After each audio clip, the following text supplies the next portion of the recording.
Hello students, मैं सुंदर जांगेड़ एक बार फिर से आपको अपनी इस वीडियो में स्वागत करता हूं। हम अपनी इस वीडियो में 10th क्लास के कुछ एक्सरसाइज हमने किए, चैप्टर नंबर 1 के एक्सरसाइज हमने किए, तो उनका एक बार पूरे से हम देख लेते हैं कि हमने सबसे पहले यूक्लिड डिवीजन लेमा के बारे में पढ़ा। मीन्स हमने यूक्लिड विभाजन प्रमेय के बारे में पढ़ा और उससे बेस्ड कुछ क्वेश्चन थे प्रश्नावली 1.1 में, वो हमने किए। और आज हम लोग करेंगे प्रमेय का 1.3, जो कि हमारी 1.3 जो प्रश्नावली है वो पूरा इसी पे बेस्ड है। ठीक है, तो हम एक बार ये देख लेते हैं और फिर इसको हम पढ़ेंगे। ठीक है, तो एक बार हम इसको पढ़ लेते हैं। ये कहती क्या है कि मान लीजिए P एक अभाज्य संख्या है। ठीक है, P हमारे पास क्या है, एक अभाज्य संख्या है। यदि P a स्क्वायर को विभाजित करती है, यदि P a स्क्वायर को विभाजित करती है तो P a को भी विभाजित करेगी, जहां a एक धनात्मक पूर्णांक है। इसे हम समझेंगे, एक उदाहरण से समझेंगे। मान लीजिए मेरे पास कोई भी एक a धनात्मक पूर्णांक, मैंने मान लिया मेरे पास 6 है और 6 की a की घात 2 मतलब 6 की घात 2। यदि इस संख्या को एक P मान लो हमारे पास 3 है, जो कि 6 की घात 2 को विभाजित करती है। ठीक है, तो ये प्रमेय का ये बात कहती है, अगर 6 की घात 2 को 3 विभाजित करती है तो ये जो प्रमेय का कहती है कि 6 को भी 3 पूरा विभाजित करेगा। मेरी बात समझ में आई? अच्छा, इसी तरह से एक और एग्जांपल लेते हैं। मान लो मेरे पास कोई भी एक उदाहरण है 4। यदि 4 की घात 2 को ए हमारे पास क्या डिवाइड किससे करेंगे, हम डिवाइड करेंगे अभाज्य संख्या से। यहाँ पे 3 अभाज्य लिया, यहाँ पे 2 भी अभाज्य ले रहे हैं, तो 2 से पूरा भाजित है ये, मतलब 2 से पूरा भाग जाएगा 4 की घात 2 पे। अगर 2 से पूरा भाग जा रहा है तो इसका मतलब ये 4 को भी पूरा भाग देगी, तो आंसर क्या आएगा 2। ठीक है, ये हमारी ये प्रमेय का कह रही है। ये इसका कहने का मतलब यही है कि किसी धनात्मक पूर्णांक का वर्ग जो होगा, अगर वो किसी भाज्य संख्या से पूरा भाग होता है तो वो धनात्मक पूर्णांक का वर्ग हटाकर भी हम भाग करेंगे तो भी पूरा भाग होगा। बात आई समझ में? और इसी बेस पे हमारी एक और थ्योरम है, प्रमेय नंबर 1.4, इसको भी हम करेंगे। ठीक है, इसको हम करेंगे कैसे वो देख लेते हैं एक बार। इसमें हम करेंगे विरोधाभास। हम इसको लेके चलेंगे एक परिमेय संख्या और अंत में हम बता देंगे कि हमने जो लेके चला था वो हमारा गलत था और उस विरोधाभास के कारण हमारे पास ये वर्गमूल 2 क्या है, एक अपरिमेय संख्या है। आइए अभी इसे करते हैं हम। तो हम इसे मान लेते हैं मानना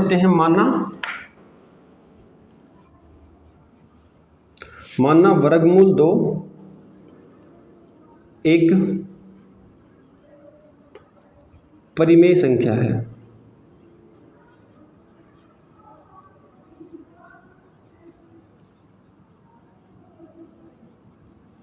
अगर वर्गमूल 2 एक परिमेय संख्या है तो हम इसे P/Q का रूप में लिख सकते हैं।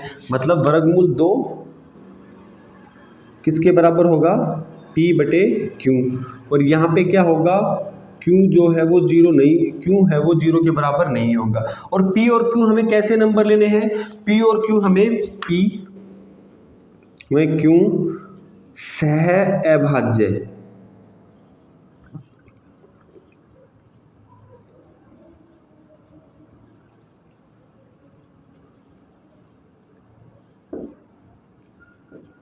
P और Q हमारे पास क्या है, सह अभाज्य संख्याएं हैं। ये सह अभाज्य संख्याएं क्या होती हैं? सह अभाज्य संख्याएं वो होती हैं कि संख्याओं का HCF जो है हमारे पास क्या होगा, 1। चलो देख लेते हैं एक बार उदाहरण से हमारे पास क्या कैसी कौन संख्याएं हैं। जैसे मान लीजिए मैंने लिया 2 और 3 का अगर हम HCF लेंगे तो हमारे पास HCF इसका 1 होगा।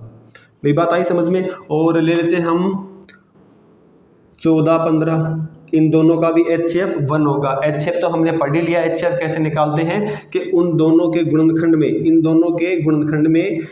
इनका कॉमन एक गुणनखंड 1 हो, मतलब इनके गुणनखंड करके देखते हैं। तो 14 का गुणनखंड हमारे पास क्या होगा, 2 से गया 7 और 7 से गया 1। इसी तरह 15 का निकाल लेंगे, 3 से गया 5 और 5 से गया 1। यहाँ पे हम लिख लेंगे 14 के गुणनखंड, ये होगा हमारे पास क्या 2 गुणा 7 गुणा 1, और 15 का हमारे पास क्या होगा, 15 का होगा हमारे पास 3 गुणा 5 गुणा 1। तो यहाँ पे कॉमन जो गुणनखंड है वो क्या हो रहा है हमारे पास, कॉमन अभाज्य गुणनखंड क्या हो रहा है 1। तो मतलब HCF इसका क्या होगा, ओवरऑल मिला के मेरे कहने का मतलब यही है कि ऐसी दो संख्याएं जिनका HCF हमारे पास 1 हो।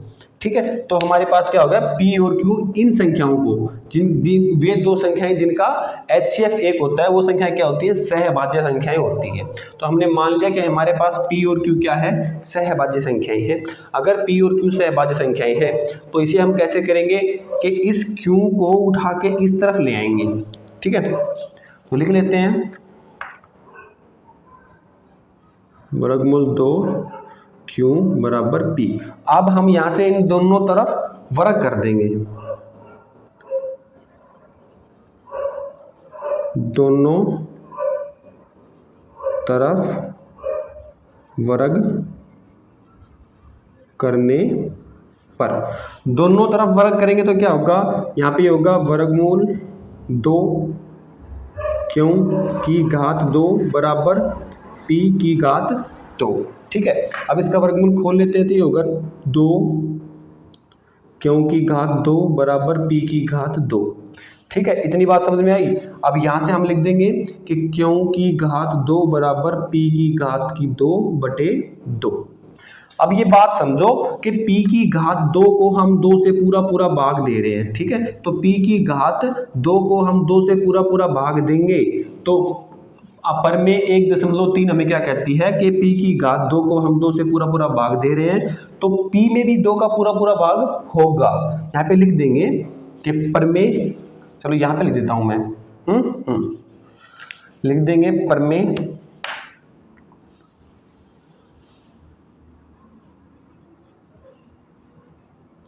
पर में 1.3 के अनुसार, पर में 1.3 के अनुसार P की घात 2 2 से भाज्य है तो P भी 2 से भाज्य होगा। ठीक है, अब हम इसको यहाँ से देख लेते हैं कि यहाँ से हमने कहा कि P की घात 2 को 2 से भाज्य है तो P भी 2 से भाज्य होगा। तो हमने P को भी 2 से विभाजित करवा दिया और उसका मान मान लो हमारे पास कोई K आ गया और वो K क्या है, K एक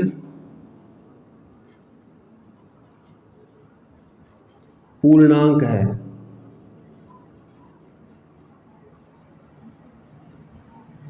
ठीक है, K यहाँ पे हमारे पास क्या है, एक पूर्णांक है। तो हम इस 2 को दूसरी तरफ ले जाएंगे, P बराबर 2K। ये हमारे पास, यहाँ पे हमारे पास इक्वेशन 1 हो गई थी, यहाँ पे हमारे पास समीकरण 2 हो गई। अब हम क्या करेंगे, समीकरण 2 का मान समीकरण 1 में रखने पर, या फिर ये कह देंगे कि P का मान समीकरण 1 में रखने पर, तो यहाँ पे लिख देंगे P का मान समीकरण 1 में रखने पर। समीकरण 1 में रखेंगे तो क्या मिलेगा वो देखते हैं। मैं एक बार इसको साफ कर देता हूं।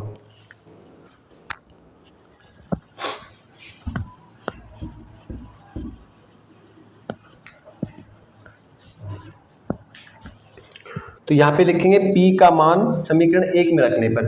तो P का मान समीकरण 1 में रखेंगे तो क्या मिलेगा, ये मिलेगा हमें P का, यहाँ पे रखेंगे P का मान यहाँ पे रखेंगे हम, तो ये मिलेगा 2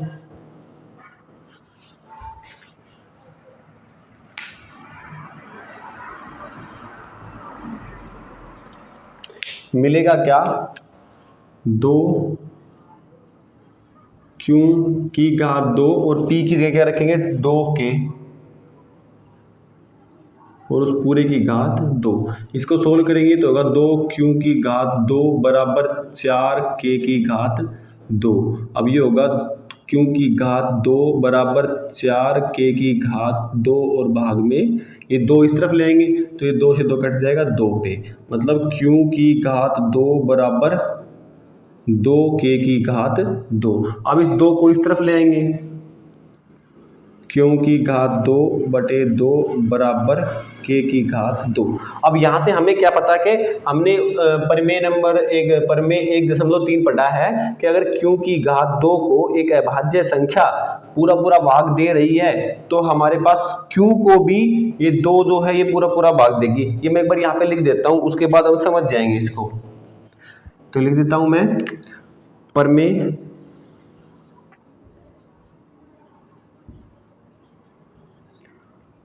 1.3 के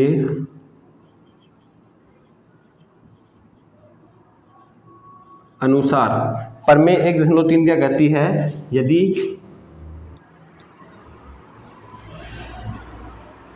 q की घात 2 से भाज्य है तो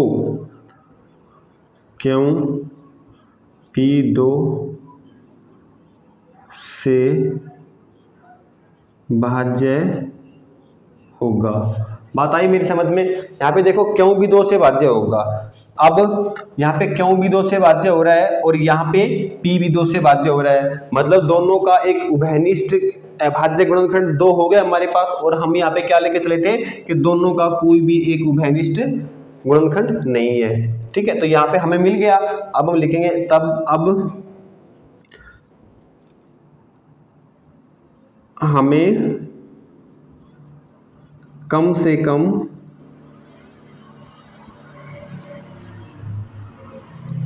P व Q का एक उभयनिष्ठ अभाज्य गुणनखंड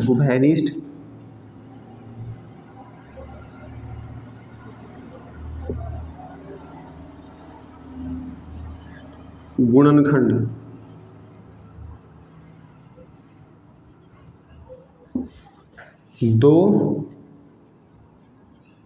प्राप्त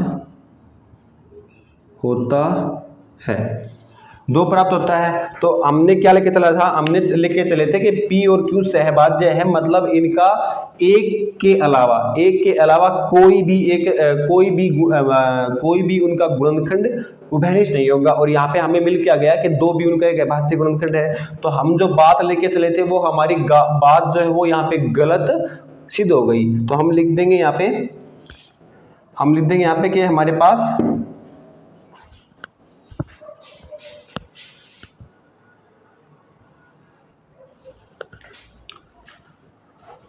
तो अब हम लिख देंगे यहाँ पे क्या कि परंतु इस तथ्य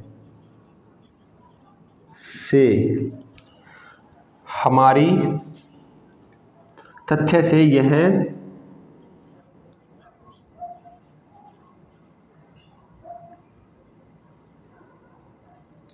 इस तथ्य से हमारी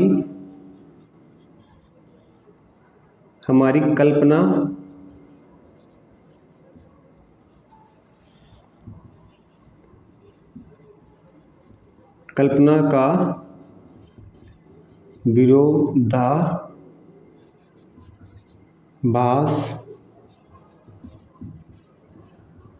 मिलता है कि P व Q सहअभाज्य हैं। इसलिए क्या होगा, इसलिए वर्गमूल 2 एक अपरिमेय संख्या है।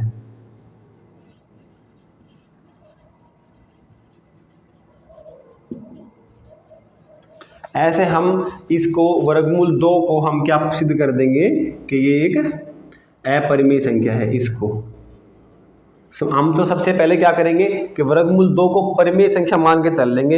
हम वर्गमूल 2 को परिमेय संख्या मान के चल लेंगे और वो किसके बराबर होगी, p बाई q के बराबर होगी। और यहाँ पे p बाई जो q है वो क्या है, हमारा एक सह अभाज्य संख्याएं हैं। सह अभाज्य का मतलब मैंने बताया था कि वो दो संख्याएं जिनका HCF एक आता हो।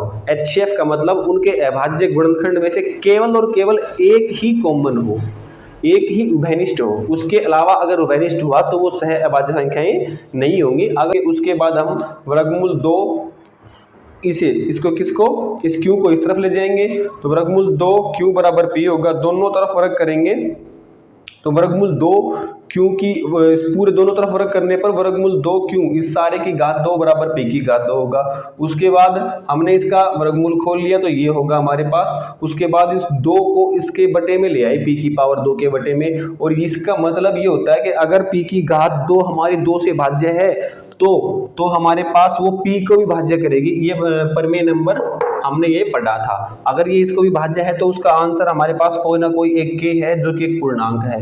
ठीक है, अगर p को अगर 2 पूरी तरह से विभाजित करता है तो हमारे पास ये रिजल्ट मिलता है। ठीक है, अब इस रिजल्ट को हम समीकरण नंबर 2 में p का जो मान है उसको समीकरण नंबर 1 में p के मान की जगह रख देंगे। रखने पे हमें ऐसे कैलकुलेट करना पड़ेगा। उसके बाद ये कुछ बातें हैं जो लिख देंगे हम। समझ में आई मेरी बात? अगर समझ में आई तो हम देखते हैं प्रश्नावली 1.3 का प्रश्न नंबर 1 जो कि इसी बेस पे है पूरा। अगर ये समझ में आया तो वो तो बड़े अच्छे से समझ में आएगा। ठीक है, चलिए हम चलते हैं प्रश्नावली 1.3 प्रश्न नंबर 1 पे।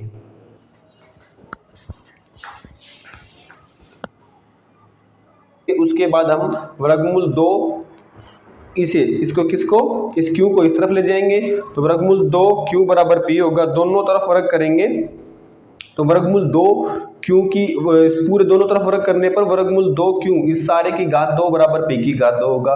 उसके बाद हमने इसका वर्गमूल खोल लिया तो ये होगा हमारे पास। उसके बाद इस 2 को इसके बटे में ले आए, p की पावर 2 के बटे में। और इसका मतलब ये होता है कि अगर p की घात 2 हमारी 2 से भाज्य है तो हमारे पास वो p को भी भाज्य करेगी। ये परिमेय नंबर हमने ये पढ़ा था। अगर ये इसको भी भाज्य है तो उसका आंसर हमारे पास कोई ना कोई एक k है जो कि एक पूर्णांक है। ठीक है, अगर p को अगर 2 पूरी तरह से विभाजित करता है तो हमारे पास ये रिजल्ट मिलता है। ठीक है, अब इस रिजल्ट को हम समीकरण नंबर 2 में p का जो मान है उसको समीकरण नंबर 1 में p के मान की जगह रख देंगे। रखने पे हमें ऐसे कैलकुलेट करना पड़ेगा। उसके बाद ये कुछ बातें हैं जो लिख देंगे हम। समझ में आई मेरी बात? अगर समझ में आई तो हम देखते हैं प्रश्नावली 1.3 का प्रश्न नंबर 1 जो कि इसी बेस पे है पूरा। अगर ये समझ में आया तो वो तो बड़े अच्छे से समझ में आएगा। ठीक है, चलिए हम चलते हैं प्रश्नावली 1.3 प्रश्न नंबर 1 पे।